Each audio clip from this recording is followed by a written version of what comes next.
안녕하세요. 땅나무 부동산입니다. 반값 토지 경매 물건에 대해서 살펴보도록 하겠습니다. 이번에 드디어 좋은 땅이 나왔습니다. 드디어 물건도 좋은데 가격도 저렴한 물건이 나왔단 말이에요. 차근차근 살펴보도록 하겠습니다. 감정가는 3억 4,368만원대고요. 최저 입찰 가능한 금액이 1억 1,788만원부터 가능합니다.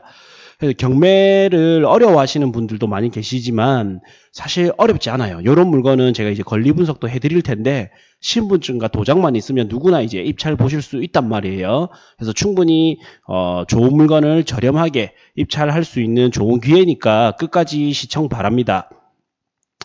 우선 이제 물건 사건 번호를 보면 이제 경매 사건 번호고요. 2018 타경 1224 이제 1번 물건입니다. 이거 가로 1번 돼 있는데 요거 이제 헷갈리시면 안 돼요. 예, 2번 물건은 이미 낙찰이 되었고요. 3번, 1번 이렇게 남아 있는데 1번 물건이 좋은 거예요. 2018 타경 1224의 1번 물건을 우리는 살펴보고 있습니다. 물건 종별은 농지고요. 토지 면적은 354.83평이라고 보면 돼요. 그러면 약 반올림하면 355평이 됩니다. 그리고 1차 감정가는 3억 4,368만 9천원이고요. 그러면 평당 가격을 하면 96만 8,593원입니다. 그리고 이게 유찰, 2차 유찰, 3차 유찰, 4차 유찰이 되어서 1억 1,788만 5천원이거든요. 그러면 평당 금액이 33만원대예요. 33만 2,226원. 그래서 33만원대부터 입찰이 가능한데 가장 높게 적은 사람이 이제 낙찰이 되겠죠. 저는 이제 4차하면 충분히 지금 매력이 있는 가격으로 봐집니다. 이거는 나중에 이제 차근차근 시세 분석할 때 하는 부분도 같이 보시고요. 우선은 물건 및 규제에 대해서 보도록 하겠습니다. 격폴이 616번지가 이제 나온 거고요. 그리고 가축 사육 제한 구역의 계획 관리 지역입니다. 그리고 이제 주의해야 될 거는 소나무나 백일홍 등 약 4,000주는 매각에서 제외가 되는데 이것 때문에 안 좋다고 보실 필요는 없습니다. 이게 감정가가 약 300만 원이잖아요. 그러면 이거를 이제 내가 매각에서 제외되기 때문에 이 부분을 빼고 나는 이제 매입을 한다. 낙찰 받으면 이제 나중에 내 이름으로 소유권 이전을 할 수 있다라고 생각을 하시면 되고, 이 300만 원치는 내가 나중에 이 나무 주인이 있다면 그때 매입을 할 수도 있고, 나무 주인을 못 찾는다면 그냥 내가 쓰다가 뒤늦게 나타나면 요 감정 가격에 준하게끔 이제 보상을 해주면 되겠죠. 그러면 나는 이제 감정가는 내가 입찰가에서 300만 원을 조금 빼주면 된다. 나중에 추후 300만 원이 나갈 우려가 있기 때문에 무조건 나간다가 아니고 나갈 수도 있기 때문에 300만 원만큼만 투자금에서 제외를 시켜주면 되거든요. 그래서 어렵게 생각하실 필요는 없습니다. 그리고 이제 현황 위치를 보면 격포 보건진료소 남서측 근거리에 위치하고 있다. 그리고 주위는 근린생활시설, 펜션, 농경지 및 야산 등이 혼재하는 지역입니다. 본건까지 차량 접근이 가능하며 궁항로에 접하여 제반 교통 상황은 보통인 편입니다. 부정형 토지로서 전 상태이며 소나무, 그 다음에 백일홍 상당수가 소재합니다. 공항로에서 접하며 출입합니다. 그래서 제시외 수목 제외한다. 이거 참고하시면 되고요. 요만큼이 이제 매각 제외 대상이에요. 그래서 이제 살펴보면 항상 이제 땅을 볼 때는 토지 이용 계획 확인서를 살펴봐야 되거든요. 토지 이용 계획 확인서에 보면 격폴이 616번지 지번이 맞는지 확인하시면 되고, 현재 이제 지목이 전으로 되어 있으니까 농사를 짓는 땅이다, 밭농사를 짓는 땅이다. 그러나 이 지목이 중요하지는 않습니다. 그러면 이제 밭농사를 짓는 땅이면 우리는 농지이기 때문에 농지법을 살펴봐야 되는데, 저희 그 유튜브 채널에 보면 농지법에 관해서도 올려놨으니 모르시는 분은 이제 참고하시면 되겠습니다. 그러면 이제 농지법에 대해서 살펴봐야 되는데, 이 농지법은 항상 이제 다른 법령 등에 따른 지역지구 등에서 두 번째 줄에 표시가 되어 있거든요. 근데 농지법상 농업진흥구역 보호구역이 없단 말이에요. 그러면 절대농지가 아니라 상대농지다. 그래서 농업진흥지역 외지역, 옛날 명칭으로는 상대농지라고 보시면 되고, 그러면 상대농지는 농지법의 규제가 약하기 때문에 이 계획관리지역에서 할 수 있는 개발 행위를 할 수가 있는 거예요. 그래서 농지냐 아니냐 보다는 이 계획관리지역이냐 뭐냐 이 용도지역이 어떤 거냐가 중요한 거거든요. 그래서 계획관리지역이다라고 보시면 이 계획관리지역은 많은 거를 할 수 있는 땅이에요. 이건 다시 이제 또 살펴보고요. 면적은 444.833평이고요. 평방미터로 하면 1173 평방미터입니다. 곱하기 0.306를 하면 우리가 익숙한 평수가 나오죠. 그러면 계획관리지역은 건폐율 40%에 용적률 100%. 그러면 444평에 곱하기 40%가 바닥 면적이고 전체 면적은 이제 444평까지 지을 수 있는 땅이라고 보시면 되겠습니다. 그리고 개별 공시지가는 세금을 걷기 위해 이렇게 매겨진 땅인데 시세랑은 크게 상관은 없습니다. 그래서 94,000원 이런 거는 크게 의미는 없고 보통은 이제 공시지가 대비 3배에서 10배 이렇게 가격이 형성되기도 하거든요. 그냥 참고사항만 하시면 될 것 같아요. 뭐 더 중요한 거는 이제 용도지역이 뭐냐 이게 가장 중요하고요. 그 다음 내려와서 이제 지적도 및 지적도를 봐야 되는데 요 지적도에서 보니까 좌측에 도라고 되어 있는데 616-1 도라고 되어 있죠. 그래서 도로와 맞닿아 있는 땅이에요. 그래서 차량이 접근하는데 중간에 다른 사람의 타인의 땅이 없으니까 나는 이 도로를 건축법상 지음로로 활용하는 데는 문제가 없어 보입니다.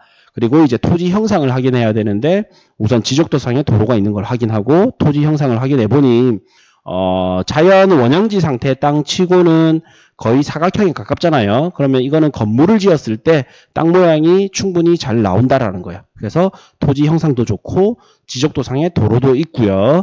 그 다음에 계획관리지역이니까 용도지역도 좋은 거예요. 그래서 이 토지 이용계획 확인서만 잘 보셔도 이 토지의 가치 한 70%는 내가 판별을 할 수가 있습니다.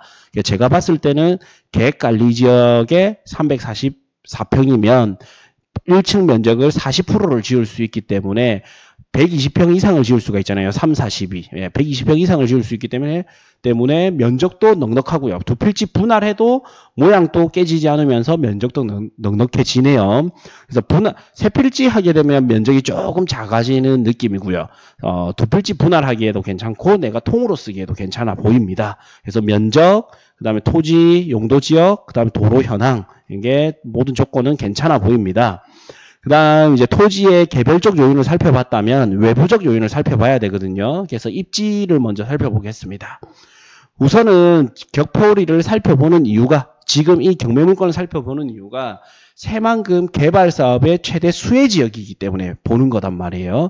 그래서 차량으로 16분 거리, 그러니까 20분 이내 거리에 새만금 개발 호재를 내가 수혜를 받을 수 있는 지역이라는 거예요.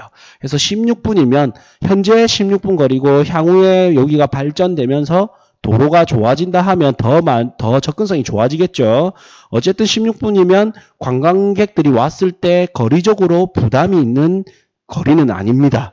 차량으로 이동했을 때 16분이면 충분히 내가 갈 수 있는 접근 가능한 부담감이 덜한 거리이기 때문에 괜찮아 보이고요. 그리고 주변에 이제 지역을 살펴보면 이게 해당 경매 물건지고요. 여기서 북측에는 격포 해수욕장. 격포 해수욕장이 부안에서는 이제 가장 큰 해수욕장 중에 하나단 말이에요. 그래서 이 격포는 격포 채석강, 그 다음에 적벽강, 그 다음 격포 해수욕장, 그 다음에 아래쪽에는 격포 항들이 있어가지고 굉장히 생산 활동이 많이 일어나는 곳이에요. 그래서 우리가 부안하면 모르는 분들이 많이 계시지만 변산 이렇게 하면 많이 아신단 말이에요. 그래서 이 격포 해수욕장에 사실은 변산 대명 리조트가 있어요. 그만큼 관광객도 많고 유동인구도 많은 지역이단 말이에요. 거기서 충분히 접근했을 때 멀지 않은 거리로 보이고요. 한 지도에 들어오죠. 그리고 이제 영상 테마파크에서 부안 영상 테마파크에서도 거리가 가깝고, 그다음 궁안까지도 요 바다 조망인 궁안까지도 거리가 가깝단 말이에요. 그래서 주변은 이제 관광지로서 발전하고 있는 지역. 이미 어느 정도 관광지로 자리도 잡았고 새만금 관광단지가 들어온다면 관광지로서 더 발전 가치가 높은 지역이라고 볼 수 있겠습니다. 그래서 보면 새만금 관광단지까지는 약 16분 정도, 거리로는 15.5km가 떨어져 있고요. 격포 해수욕장은 2km 이내 거리, 1.8km 정도 떨어져 있습니다. 그리고 부안 영상 테마파크까지는 1.5km, 그리고 궁안까지는 1.1km. 그래서 해당 땅에서 어디를 가더라도 2km 이내에 관광지로 바로 접근이 가능합니다. 그리고 어느 지역이든 우리 제주도도 마찬가지고요. 뭐 부산 지역도 마찬가지고 강원도도 마찬가지고 대부분 이제 관광을 살리기 위해서는 영상 테마를 넣는단 말이에요. 영화 촬영, 드라마 촬영 이렇게 해서 같이 관광지로 뜰 수 있도록, 같이 성장할 수 있도록 이제 관광 테마와 영상 테마를 같이 합쳐서 시너지 효과를 볼 수 있도록 발전을 시킨단 말이에요. 예. 그래서 여기 격포 지역도 충분히 앞으로 관광지로서의 발전 가능성도 높다라고 판단이 됩니다. 네. 그리고 이제 주변 호재를 보면 요거는 이제 격포 해수욕장에서 조금 위로 가면 변산 해수욕장이라고 있거든요. 잘 모르는 분들은 격포 해수욕장과 변산 해수욕장 조금 헷갈려 하시는데 엄연히 이제 조금 다른 해수욕장이에요. 차량으로는 10분 이내에 서로 갈 수 있는 가까운 위치에 있습니다. 그래서 많이 헷갈려 하시거든요. 격포 해수욕장은 이제 지금 우리가 흔히 이야기하는 뭐 변산 해수욕장 혹은 변산 해수욕장과 가까운 쪽에 있는 해수욕장으로 보시면 되고, 왜 헷갈리냐면 변산 대명 리조트 변산점이 격포 해수욕장에 있기 때문에 좀 헷갈려 하시는 분이 많이 계세요. 그러나 이제 가보면 이제 서로 다르거든요. 변산 해수욕장은 이렇게 관광단지로 해서 계획적으로 개발을 하고 있는 곳이고요. 격포 해수욕장은 그냥 자연스럽게 관광객들로 인해서 뭐 소상공인도 들어오고 그러면서 이제 자연스럽게 형성이 된 해수욕장이에요. 이제 격포 해수욕장의 인근에는 적벽강, 채석강 해서 조금 지질학적으로 특이한 부분이 많아서 관광객이 이미 많이 옵니다. 네, 어쨌든 이제 변산 해수욕장은 지금 관광지로 이렇게 만들려고 개발 중이단 말이에요. 여기에 원래는 2018년 12월까지 부지 조성이 완공될 예정이었는데 조금 늦춰져 가지고 이제 지금은 2020년까지 개발될 예정이거든요. 예. 그래서 과거에 이거 자료를 살펴보면 2011년부터 18년까지 해서 8년 동안 개발할 예정이었는데 이게 조금 늦춰졌다고 생각하시면 되겠습니다. 지금 이제 촬영 일자가 2019년인데 충분히 이게 개발될 때쯤 내가 투자해서 혹은 낙찰받아서 매각할 때 혹은 활용할 때쯤 되면 충분히 이 수혜를 받을 수 있단 말이에요. 그래서 변산 해수욕장은 변산면 변산 해수욕장 일원에 들어오고요. 사업량은 54만 5,281 평방미터. 그리고 사업 내용은 도로, 공원 등 기반 시설 및 그 다음에 콘도, 상가, 펜션, 캠핑장 등 부지 조성을 하도록 되어 있고요. 사업비는 474억 원 중에 국비가 191억 원이 들어가고 도비가 86억 원, 이제 군비, 부안군이죠. 부안군의 비용은 197억 원이 들어갑니다. 보면 약 50%가 조금 안 되는 금액이 국비 내지 도비, 국비를 조금 받았고 도비까지 지원을 받는단 말이에요. 이렇게 국가에 돈이 들어가는 거는 쓸데없이 국가가 지자체에 돈을 주지는 않겠죠. 그래서 국비가 들어가는 사업은 우리가 조금 더 주목해 볼 필요가 있다라는 겁니다. 그만큼 필요성이 있기 때문에 지원을 해주는 거라고 생각하시면 되겠습니다. 그래서 이제 이게 2014년도에 나왔던 당시의 자료거든요. 요게 이제 2019년에 다시 이제 부안군의 군청에 들어가면 이 도시계획을 볼 수가 있어요. 부안군 도시계획 중에 관광지 조성에 관해서 보면 변산 해수욕장 관광지 조성 사업을 하는데 2018년이었던 게 2020년 2년 늦춰졌죠. 항상 이 도시계획이라는 거는 조금씩 연장될 가능성이 더 높아요. 그래서 내가 2018년이라고 2014년 당시에 믿고 들어가기에는 너무 이 기간을 맹신을 하셔서는 안 된다라는 거예요. 한 2, 3년 정도는 조금 연장될 수도 있다. 이렇게 염두에 두고 들어가셔야 조금 더 효율적이고 안정적인 투자를 할 수가 있습니다. 어쨌든 이게 이제 연장이 되어서 2020년에 완공 예정이고요. 그리고 여전히 이제 사업 비용 이렇게 조금 비슷하게 나오죠. 면적도 거의 뭐 비슷하네요. 똑같네요. 네. 그 다음 이제 두 번째 호재는 부안 변산 마실길을 운영 관리한다고 합니다. 군비가 들어가는데 부안군에서 이제 하는 사업이죠. 그럼 새만금 홍보관에서부터 줄포, 갯벌, 자연 생태공원까지 8개 코스를 만들어서 운영을 한다고 합니다. 그러면 여기가 낯선 사람들은 이제 제가 지도를 이래 보면 부안 홍보관으로 가겠습니다. 새만금 홍보관. 새만금 홍보관이 이제 여기 위치에 있고요. 그래서 여기서부터 해서 여기 바닷가 따라서 마실 길이 조성이 되는 거예요. 이렇게 사람들이 이렇게 걷기 좋게 산책하기 좋게 해서 어디까지 가냐면 줄포까지 가는 거예요. 줄포 여기 줄포망 갯벌 생태공원이 있죠. 대략적으로 이제 요런 C자 형태의 코스로 해서 마실 길이 조성이 된다라고 하는 겁니다. 그래서 이런 거를 조성하는 이유가 관광객 유치인 거죠. 앞으로 갈수록 좋아지는 거고 경매 물건은 여기 궁항 위쪽에 있는 요 정도 위치죠. 그래서 충분히 요거도 수혜를 받을 수 있는 개발 호재라고 보시면 되겠습니다. 그리고 호재가 이게 끝이 아니고 다시 또 보면 부안 변산 마실길 생태숲도 조성을 한다고 합니다. 이제 그냥 길만 있으면 조금 심심할 수 있으니까 이런 생태숲도 조성을 하고요. 요거도 마찬가지로 2020년까지 국비 지원받고 도비, 군비 이렇게 해서 2020년까지 조성될 예정입니다. 그리고 격포의 영상 테마파크 산책길 옆 꽃길 조성 사업을 하고요. 요거는 2022년까지입니다. 요거는 또 군비 사업이고요. 100만, 1000만, 억, 10억, 12억 사업이네요. 사업량은 3km. 네. 그 다음에 전북 서해안권 국가지질공원을 또 운영 관리한다고 합니다. 그래서 세계 지질공원 인증 신청 용역 및 솔섬 학술 용역에 들어간다고 합니다. 그럼 솔섬이 또 뭔지 찾아봐야 되겠죠. 여기서 보면 궁항이 있고요. 솔섬이 어디 있나 한번 찾아봅시다. 솔섬 어디 있니? 요 밑에 있네요. 그래서 솔섬이 개발되면 약간 요거는 수혜는 덜 받겠네요. 뭐 크게 받지는 않겠습니다. 솔섬이 있고 요 솔섬도 이 관광객들 사이에서는 조금 유명하다고 합니다. 네. 그 다음에 이제 복합 휴양타운을 유치하는데 변산 해수욕장에 럭셔리 휴양 호텔 리조트를 유치한다고 합니다. 민자 사업이고요. 100만, 1000만, 억, 10억, 100억. 되게 크네요. 100만, 1000만, 100만, 1000만, 억, 10억, 100억, 1조 5천억이면 굉장히 비용이 큰데 엄청 많이 들어가네요. 네. 그리고 이제 다시 한번 체크해 보세요. 저는 이제 도시계획을 체크한 겁니다. 사업 내용은 이제 승마 토지 43,887제곱미터. 건축 면적은 이제 65,880 65,880제곱미터에서 지상 10층 규모로 들어오고요. 요트 투어, 와인, 디너 파티 등 휘게 프로그램을 운영한다고 합니다. 네.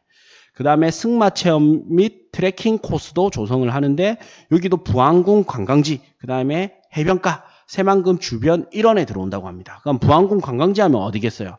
당연히 이제 부안 변산반도부터 해서 격포 이런 해수욕장 주변으로 해서 들어갈 거고요. 그럼 새만금 주변 이러니까 새만금에서 관광단지를 이야기하겠죠.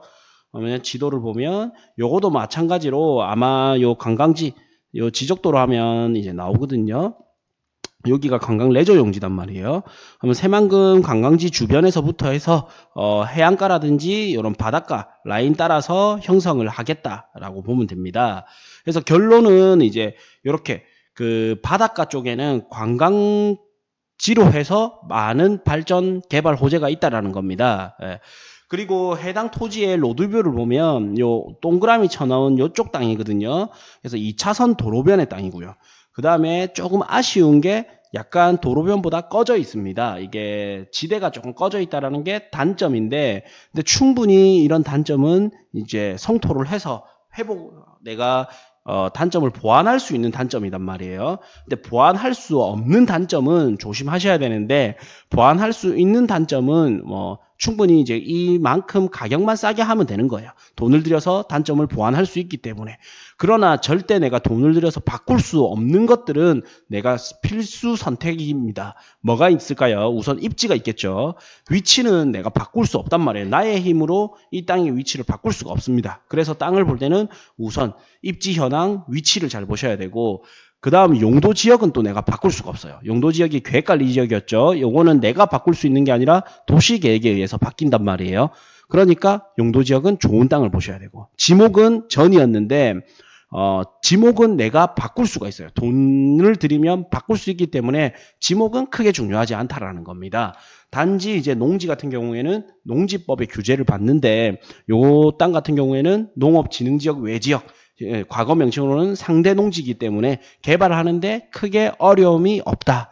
단 이제 이 꺼진 만큼은 보완 가능한 단점인데 이만큼 가격만 싸게 주고 사면 충분히 괜찮다라는 거예요. 그리고 향후에 내가 개발 목적으로 살 수도 있고 투자 목적으로 살 수도 있지만 예를 들어서 나는 투자 목적이라서 개발을 안 할 거야 이럴 수는 있지만 언젠가 이 땅을 사는 사람은 개발 목적으로 살갈 거단 말이에요. 그래서 개발을 할 때 어느 정도 가치가 있는지를 반드시 분석을 해야 된다라는 겁니다. 요 땅 같은 경우에는 이제 개발한다고 하면 뭐 성토를 해서 1층을 지을 수도 있고 뭐 식당이나 가든도 할 수 있을 거고요. 아니면은 지하로 파서 지하는 주차장으로 쓰고 지상은 내가 건물로 쓰고 이럴 수도 있단 말이에요. 그래서 개발할 사람이 그때 돼서 요구하는 만큼 내가 성토를 하면 되지 지금 당장 흙을 쌓는 이 성토 행위를 할 필요는 없어 보입니다. 단지 그 돈으로 그냥 차라리 조금 더 저렴하게 입찰에 들어가고 투자금을 낮추는 게 매입할 때의 자금을 낮추는 게 더 효율적으로 판단이 듭니다. 네. 그래서 이제 용도 및 이제 주요 추천 용도를 분석을 해보면 우선 계획관리지역이거든요. 계획관리지역의 2차선 도로변이기 때문에 단순히 단독주택, 이제 계획관리지역 하면 건축할 수 있는 품목들이 단독주택, 다세대주택, 연립주택, 1, 2종 근생, 그러니까 이제 상가시설을 말하는 겁니다. 그 다음에 창고, 주유소, 고물상 등을 할 수가 있고요. 조건에 따라서는 숙박시설, 음식점, 휴게 음식점, 공장을 할 수가 있습니다. 층수는 4층까지 제한이에요. 4층 이하에서 이제 다른 조건에 맞도록 이제 맞는 범위에 건축을 할 수가 있거든요. 그래서 4층 이상은 절대 불가능이고요. 4층 이하의 다른 규제에 맞춰서 이제 개발을 할 수가 있습니다. 계획관리지역의 2차선 도로변이기 때문에 제가 생각했을 때 단순히 그냥 단독주택으로서 매력은 조금 떨어져 보입니다. 왜냐하면 단독주택을 지으면 2차선 도로변에 지나다니는 사람이 많으면 오히려 좀 비효율적이겠죠. 그래서 상가주택 내지는 상가 혹은 음식점 이런 것들이 괜찮아 보이고요. 그래서 제가 생각했을 때는 가격이 저렴하기 때문에 투자용으로 보셔도 괜찮을 것 같고요. 이제 내가 좀 장기적으로 본다면 펜션이나 가든, 음식점, 상가주택 등을 지었을 때 가장 효율적으로 보입니다. 그리고 마지막 또 이제 제일 중요한 부분 중에 하나가 권리 분석이죠. 내가 권리 분석을 잘못해서 나는 이제 투자금 대비 권리 관계 때문에 추가 비용이 더 들어간다고 하면 낭패가 생길 수도 있기 때문에 권리 분석을 해보도록 하겠습니다. 우선 임차인을 보면 조사된 임차 내역 없음. 그러니까 즉 이제 이 땅에 임차하고 있는 임차관계인은 없다라는 뜻이고요. 그럼 등기부등본을 살펴보면 2017년 3월 22일에 근저당, 2017년 3월 22일에 이제 소유권 이전을 하면서 근저당이 되어 있고요. 빈 땅이기 때문에 농협에서 이제 지상권 설정을 해놨습니다. 요거는 이제 빈 땅일 경우에는 건물을 지으면 은행에서 손해를 볼 수가 있거든요. 그렇기 때문에 손해 보지 않기 위해서 지상권을 설정한 겁니다. 그래서 실질적으로는 근저당이라고 보시면 돼요. 이 근저당이 해제가 되면 지상권은 같이 이제 해제를 하게 되거든요. 그래서 이제 근저당 소유권 이전 근저당 지상권은 2017년 3월 20일 날 같이 이렇게 들어왔습니다. 그러니까 내가 매입을 하면 이 소유자가 매입을 하면서 은행에 담보대출을 받아서 같이 매입을 한 거죠. 이 돈을 이용해서. 그러면서 근저당과 지상권이 같이 들어간 거고요. 그런데 요게 이제 그 가압류에 들어가면서 경매에 나오게 된 것 같습니다. 보면 2018년 3월 28일 날 농협에서 이제 경매에 넣었네요. 농협에서 이제 이미 경매를 신청했고요. 그 뒤로 월출산 농협에서 가압류, 월출산 농협에서 또 가압류, 광주은행에서 5월 1일 가압류가 들어왔고요. 그 다음에 국민건강보험에서 압류, 그 다음에 삼성카드에서 또 가압류가 들어왔습니다. 그러나 이제 낙찰자 입장에서는 요 제일 우선시 들어오는 근저당이 말소 기준 등기, 그러니까 지금 말소 기준 권리가 되고요. 그 다음 낙찰자 입장에서는 이 이후에 들어오는 권리는 내가 신경 쓸 필요가 없다라는 거예요. 그래서 내가 추후에 여기 들어가는 거는 이 사람들의 문제지 낙찰자 입장에서는 추가로 들어가는 비용은 없어 보입니다. 그러면 내가 생각해야 될 거는 이제 농지 취득 자격 증명이 있는데, 요거는 이제 농지를 취득할 때는 당연히 이제 제출해야 되는 서류인데, 굉장히 쉽단 말이에요. 어렵게 생각하실 필요 없어요. 내가 낙찰받고 바로 이제 변산면사무소 가서 농취증 신청을 하면 됩니다. 그러면 이틀에서 4일 뒤에 나오거든요. 그러면 이거를 이제 내가 낙찰받고 일주일 이내에 제출을 하면 되는 간단한 작업입니다. 네. 그래서 어쨌든 권리관계는 크게 문제되는 부분은 없어 보입니다. 그러나 이제 입찰에 들어가기 전에는 등기부등본을 한부 발급받으셔가지고요. 한 번 더 마지막에 권리 분석을 해보셔야 됩니다. 현재까지는 크게 문제되는 내용은 없어 보인다라는 거예요. 그리고 이제 중요한 가격이죠. 시세 파악을 해보셔야 되는데, 시세를 알아야 이 물건 가치 대비 가격이 적절한지 아닌지 보이겠죠. 네. 시세 분석을 해보니, 주변에 제가 이 글자 때문에 조금 가려 보이는데, 주변에 뭐 40만원대부터 해서, 2015년에 비슷한 조건의 땅이 50만원에 거래도 되어 있고요. 조금 안 좋은 땅은 2017년 8월에 69만원에 거래된 땅도 있습니다. 더 안 좋은 땅이 69만원에 거래가 되었네요. 그리고 이 땅 같은 경우에는 2017년 2월 달에 3월 달이네요. 3월 달에 평당 39만원에 거래가 됐어요. 근데 이게 지금 39만원 이하부터 입찰이 가능하니까 단순히 봐도 가격은 굉장히 저렴하게 입찰에 들어갈 수 있다라고 판단이 됩니다. 그리고 유사 매물 거래 사례를 보면 45에서 60만원 정도 거래가 되고요. 그래서 현재 예상 가격도 60만원 이상 할 것으로 예상이 됩니다. 사실 제가 개인적으로 생각할 때는 한 80만원까지도 바라볼 수 있지 않을까, 이런 생각도 들긴 하거든요. 네. 어쨌든 조금 보수적으로 잡아서 45에서 60까지는 무난해 보입니다. 그러나 지금 이제 입찰할 수 있는 금액이 봅시다. 조금 이제 최저 입찰가가 평당 33만원 돈이니까 지금 굉장히 가격적으로 저렴하죠. 예, 저렴하게 나왔어요. 그래서 지금 가격적 매력도 충분하다고 보면 될 것 같아요. 예, 그래서 이제 33만원부터 입찰 가능하고 주변 시세는 한 60만원 정도는 하지 않을까, 이런 예상이 되기 때문에 앞으로 발전 가능성도 있고 이렇기 때문에 충분히 괜찮아 보입니다. 네.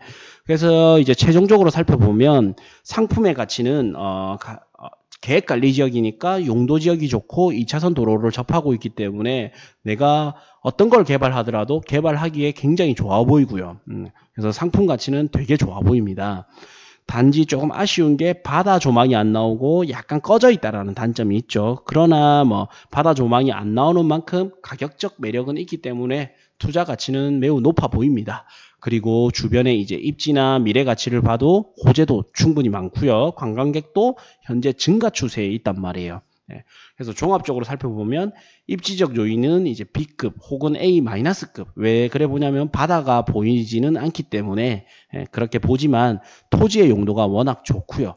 그 다음에 유찰이 많이 되어서 가격이 아주 저렴하죠. 그래서 이제 전체적으로 투자 가치는 매우 좋다고 봅니다. 사실 뭐 조금 운이 좋으면 단기 투자로도 굉장히 좋아 보이고요. 중장기로 들고 가도 좋다고 판단이 듭니다. 사실 저도 오랜만에 이렇게 좋은 물건이 경매로 나와서 시청자분들께 이런 좋은 물건을 좀 제가 이제 안내할 수 있어서 좀 좋아 보입니다. 뭐 요거는 이제 저희 땅나무 저희가 카페도 운영 중이거든요. 저희 땅나무 회원분들께 드리는 그냥 혜택이라고 보시면 돼요. 작은 선물이라 보시면 되고, 그냥 경매에 관심 없는 분들도, 요런 물건들이, 요 정도 가격에 형성이 되고, 요 정도 가격에 낙찰이 되는구나. 요렇게 이제 간접 경험을 쌓는데도 도움이 될 거고요. 직접적으로 경매를 통해서 내가 재테크를 하고자, 혹은 내가 개발할 땅을 경매를 통해서 싸게 매입하고자 하시는 분들에게는 큰 도움이 될 것으로 예상이 됩니다. 네. 저희 이제 네이버에 오셔가지고 땅나무라고 검색을 하면 저희 땅나무 부동산 카페가 이렇게 나오거든요. 여기 카페에 오셔가지고 카페에 오시면 게시판에 보면 경매, 공매, 소액 투자해서 제가 나름 괜찮다라고 판단이 드는 거는 여기에 이제 꾸준히 포스팅을 이제 해드리고 있어요. 여기 오시면 이제 오늘 이제 했던 내용, 이거를 교재로 해서 뭐 참고로 해서 이렇게 살펴보시면 될 것 같습니다. 이거 제가 올려놨거든요. 네, 여기까지 해서 조금 더 살펴보면 더 도움이 되겠죠. 그래서 저희 카페 가입하셔가지고 이런 자료까지 유용한 자료까지 받아보시면 되겠습니다. 오늘은 꽤 괜찮은 좋은 땅이 저렴하게 나와서 저도 기분 좋은 이제 경매 물건 소개 시간이 되었네요.